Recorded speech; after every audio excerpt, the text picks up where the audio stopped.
Bara 2015 gara xumuraatti haasaan hin baratamnee fi ejjennoon OPDO keessaa mul'atee hin beekne tokko qalbii uummataa booji'e. Yeroon isaa yeroo fincilli xumura gabrummaa labsamee maaster pilaanii waliin wal qabatee Oromiyaa keessatti qeerroon agaazii waliin wallaansoo wal qabaa jiru ture. Yeroo dargaggeessii fi qonnaan bulaan waliin hiriiree harka qullaasaa agaazii haga funyaaniitti hidhatte waliin hudhee wal qabe. Yeroo dubartiin waraana mootummaa irraa kilaashii hiikkattee gootummaa ajaa'ibaa mul'iste. Yeroo haadholiin ganna 60 olii mudhii hidhatanii qeerroo dura bu'anii gootummaadhaan mormii agarsiisan, yeroo abiddi warraaqsaa Oromiyaa keessatti boba'aa jiru ture.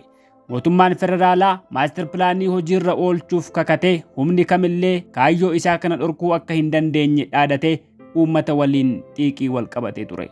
Yeroo kanatti qondaalli OPDO tokko kan afyaa'ii caffee Oromiyaa ta'e waltajjii uummataa magaalaa Buraayyuutti geggeeffame irratti haasaa hin eegamne tokko dhageessise. Maaster pilaaniin yoo uummanni Oromoo itti namanu ta'e hojiirra hin oolu jedhee dubbate. Haasaan kun ejjennoo mootummaa federaalaarraa adda waan ta'eef qalbii uummataa qirqireera. Ittuma fufee labsii maaster pilaanii kana akka hojiirra hin oolle gochuuf aangoo guutuu qabnaa jedhee dubbate. Uummanni ija diimeeffatee gaaffii fi qeeqaan qondaala OPDO kana hafuura kutaa ture. Haasaa kana yommuu dhaga'u fuulli ifee harka walitti rukkutee yaadicha simachuusaa ibsate. Qondaalli mootummaa naannoo Oromiyaa fi afyaa'iin caffee Oromiyaa kun Lammaa Magarsaa ture. Guyyaa sanarraa kaasee Lammaan qalbii uummataa seenee boodarras murtii fi ejjennoo adda addaa gama uummataa goree fudhateen onnee uummataa seenee leellifame. Mormiin uummataas gara deeggarsaatti jijjiirame. Lammaa Magarsaa haasaa kana taasisee miira uummataa erga tasgabbeessee booda yeroo gabaabaa keessatti dura taa'aa OPDO ta'ee muudame. Utuun turiin onkololeessa bara 2016 pirezidaantii mootummaa naannoo Oromiyaa ta'uudhaan muudamee aangoo murteessaa gonfate. Dhumaatii Irreechaa fi ilmaan Oromoo miiliyoonaan lakkaa'aman Somaaleerraa buqqa'uu dabalatee yeroon sun Lammaa Magarsaaf qormaata guddaa ture. Deeggarsa uummataa waan argateef qormaata hamaa sana injifatee keessa darbuu danda'eera. Akkuma aangoo qabateen saamichi Oromiyaa keessatti ergamtoota TPLF'n raawwatamee qabeenyi Oromiyaa qondaalota TPLF'if oolaa ture akka dhaabbatu taasisuu irratti hojjete. Lafti Oromiyaa maqaa misoomaa fi haala adda addaatiin saamamaa ture akka deebi'uu fi saamichi bifa sanaa akka dhaabbatu taasise. Namoota ejjennoo isaa deeggaran of jalatti gurmeessee hojii qabatamaa hojjechuu yommuu eegalutti gareen isaa sun moggaasa maqaa Tiim Lammaa jedhamu argate. Warraaqsa dinagdee labsuudhaan hidhamtoota siyaasaa sadarkaa Oromiyaa fi federaalaatti jiran hiiksisuudhaan afaan Oromoo afaan hojii mootummaa federaalaa akka ta'u gaafachuudhaan deeggarsa uummataa argatan cimsatan. Gaaffilee uummanni yeroo sanatti gaafataa ture gariin ofitti fudhachuudhaan akka gaaffii mootummaa naannoo Oromiyaa ta'eetti dhiyeessuu eegalan. Ajjeechaa raayyaan ittisa biyyaa bara 2017 keessa Calanqootti raawwateen namoonni 16 dhuman Lammaa Magarsaa TV Oromiyaatiin dhiyaate. Raayyaan ittisaa beekamtii mootummaa naannoo Oromiyaa malee Oromiyaa seenee ajjeechaa kana raawwachuusaa ibsuudhaan gocha sana balaaleffate. Kunis deeggarsa isaa cimseera. Bara 2017 keessa yaa'ii paartii isaanii Adaamaatti geggeeffame irratti Lammaan haasaa yommuu taasisu gooftaan keenya uummata keenya gooftaa biraaf sagaduun nurra hin jiraatu jechuudhaan dubbate. Ammas qalbii uummataa hawwachuu itti fufe. Haasaa kanaan OPDO'n ergamtummaa TPLF jalaa ba'uu ishee ifatti beeksise. Lammaa Magarsaa xumura bara 2015 irraa eegalee deeggarsa uummataa Oromoo erga walitti qabatee booda mooraa Habashaa gammachiisuuf jecha waan mooraa Oromoo dallansiise tokko raawwate. Qabsaa'onni Oromoo kan fincila dhaabanii Lammaa Magarsaa deeggaran sabboontota Oromoo kanneen yakka Itoophiyaan Oromoo irratti raawwattu hubatanii qabsoo finiinsaa turanidha. Lammaan garuu gidduutti kana dagachuudhaan gara Baardaar deemee haasaa Habashaa gammachiisee Oromoo rifachiise tokko dhageessise. Itoophiyummaan suusiidha jedhe. Sabboontonni Oromoo Itoophiyummaan summiidha malee suusii ta'uu hin dandeessu jedhanii yaada Lammaa Magarsaa kana morman. Ija shakkiidhaan ilaaluus eegalan. Lammaan nu sossobee kan jedhu qalbii sabboontotaatti dhufe. Habashoonni Itoophiyummaadhaan boonan garuu jecha ittiin Lammaa jajanii fi ittiin faarsan dhabanii galmee jechootaa sakatta'uu eegalan. Dhumarratti Musee Itoophiyaa jechuudhaan Lammaa ibsan. Akkuma Museen saba Israa'el biyya Gibxii keessaa baasee galaana diimaa ceesisee gara biyya dhaala abbaa isaaniitti deebise, Lammaanis Itoophiyaa jeequmsa siyaasaa fi kufaatii gama hundaa keessaa baasee guddummaa Itoophiyaa mirkaneessaa jedhanii abdii irratti gatan. Gaafa kana Lammaan sarara sabboonummaa Oromummaa keessaa ba'ee mooraa Itoophiyummaa seenuusaa waan labsate fakkaata. Haasaan isaa sun garuu walmorkii aangoo Aduwaayii keessa tureen dhaaba naannoo Amaaraa bulchuu ofitti dabalee olaantummaa TPLF kan cabse ture. Yeroo sanarraa kaasee Lammaan muummicha ministeeraa ta'aa jedhamee eegamaa ture. Guraandhala bara 2018 taateen jijjiirama siyaasa Itoophiyaa saffisiisu tokko uumame. Muummichi ministeeraa yeroo sanaa Hayilamaariyaam Dassaaleeny aangoo gadhiisuuf iyyata dhiyeeffate. Carraan Lammaan Magarsaa muummicha ministeeraa ta'uu babal'ate. Yeroo kanatti Lammaan dura taa'ummaa OPDO fedhiidhaan Abiy Ahimediif dabarsee kenne. Kunis Abiy Ahmed muummicha ministeeraa akka ta'uuf karaa saaquuf ture. Yaa'ii guyyaa 17 taa'ameen booda Aduwaayiin muummicha ministeeraa haaraa taasisee Abiy Ahmediin kaadhime. Abiy Ahmed akkuma aangoo qabateen haga yaanni ida'amuu dhufutti waltajjii adda addaa irratti Lammaa Magarsaa abbaa oolmaasaa isa guddaa akka ta'e hiriyyaa fi hoggana isaa akka ta'e himaa ture.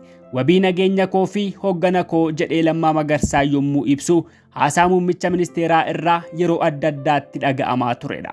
Jijjiirama booda bara 2019 Lammaa Magarsaa aangoo pirezidaantummaa irraa kaafame. Kunis utuu Lammaan quban qabaatiin murtii muummicha ministeeraatiin ture. Lammaan fedhii fi beekamtii isaa malee aangoo pirezidaantummaa naannoo Oromiyaa irraa kaafamuu isaatti dallansuu qaba ture. Dallansuun sun garuu murtii sana haquu hin dandeenye. Lammaan dirqamaan ajaja Abiyyiin gara paarlaamaa deemee ministeera raayyaa ittisa biyyaa ta'ee muudamee kakuu akka raawwatu dirqisiifame. Haala kanaan diraamaa Abiyyi qopheesse Lammaatiin taphaa ala godhee olaantummaa Abiyyi mirkaneesse. Guyyuma kana caffeen Oromiyaa walgayii taa'ee Shimallis Abdiisaa pirezidaantii taasisee muude. Shimallis waajjira muummicha ministeeraa hojjetaa kan turee fi miseensa caffee kan hin taane yommuu ta'u sadarkaa ittaanaatiin pirezidaantii Oromiyaa ta'ee akka hojjetu muudame. Hirmaannaa Lammaan siyaasa Itoophiyaa fi Oromiyaa keessatti qabu guyyaa kana golgolaa'e. Yeroo sanarraa kaasee atakaaroo fi waldura dhaabbannaan Abiyyii fi tiim Lammaa jabaataa deeme. Abiy Ahmed aangoo qabatee haalota murteessoo erga dhuunfatee booda yaada haaraa kan faallaa yaada Lammaa fi sabboontota Oromoo ta'e as baasuu eegale.